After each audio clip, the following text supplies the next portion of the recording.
tanah ini tanah paling subur.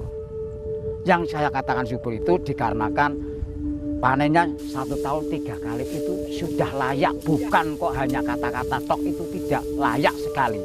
Dikarenakan apa? Di sini itu kalau ada rendeng tidak kebanjiran, ada kemarau tidak kekurangan air dikarenakan irigasi teknis.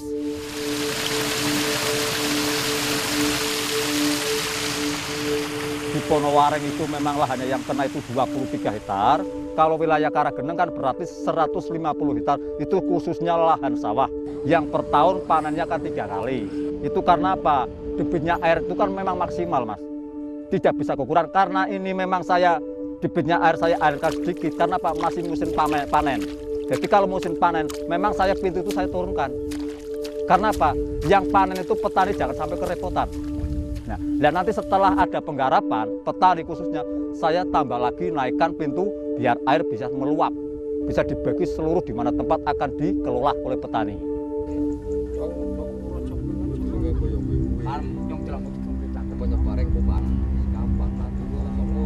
Apalagi nanti sudah dibeli semua, masyarakat mau kemana lagi?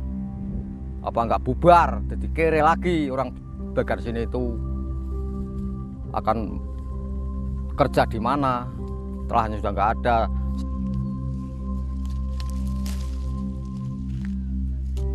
Hasil dari buruh cukup buat untuk nyekolahin anak, untuk makan. Pokoknya ya untuk kehidupan sehari-hari saya cukup. Kalau ada PLTU, saya mau buruh apa? Dan saya sebagai orang buruh pastikan sengsara, jadi pengangguran. Kalau saya nggak punya pendidikan, sekolah pun saya nggak tamat SD, terus terang, mana mungkin jadi karyawan atau jadi pegawai apa di PLTU, kan nggak mungkin.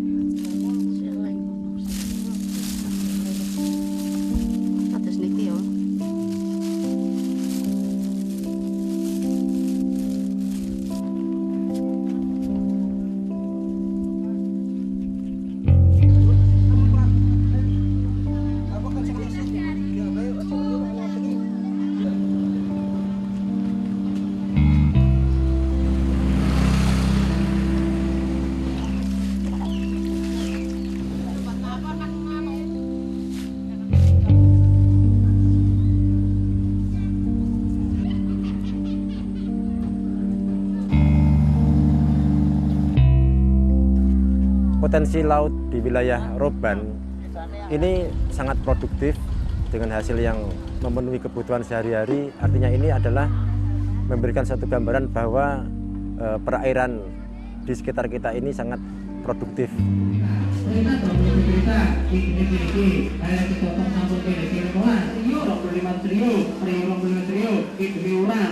Jadi PLTU dibangun tersebut kan tidak hanya butuh lahan darat saja, itu juga membutuhkan lahan lautan, dan itu adalah bagian daripada wilayah tangkap nelayan.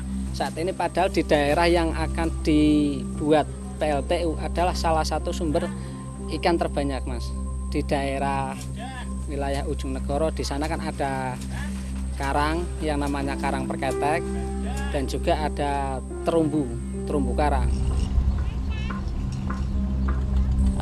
Ikannya kan pasti nanti yang ada nggak mungkin mendekat gitu ya.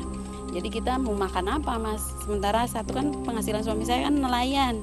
Nelayan kita makan otomatis dari hasilnya nelayan sih ya. Jadi ya apa yang mau kita makan gitu kalau nggak ada penghasilan. Kami tidak ingin diganggu dengan adanya PLTU. Bagi orang yang berpendidikan mungkin lahan pekerjaan yang sangat menguntungkan, tapi bagi kami sangat merugikan. Padahal saya juga ijazah saya SMP, mana mungkin saya bekerja di sana. Lagi pula kan warga itu kan banyak, ribuan. Nelayan di sini juga banyak. Sejauh ini mereka juga lebih nyaman bekerja sebagai seorang nelayan daripada mempunyai pekerjaan yang lain. Mereka ingin mensejahterakan, tanpa PLTU pun kami sudah sejahtera. Jadi kami tetap menolak, kami akan tetap berperang sebisa kami gitu. yang tidak tahu hukum, tidak tahu politik, yang setahu kita cuma untuk membela tanah kami, desa kami.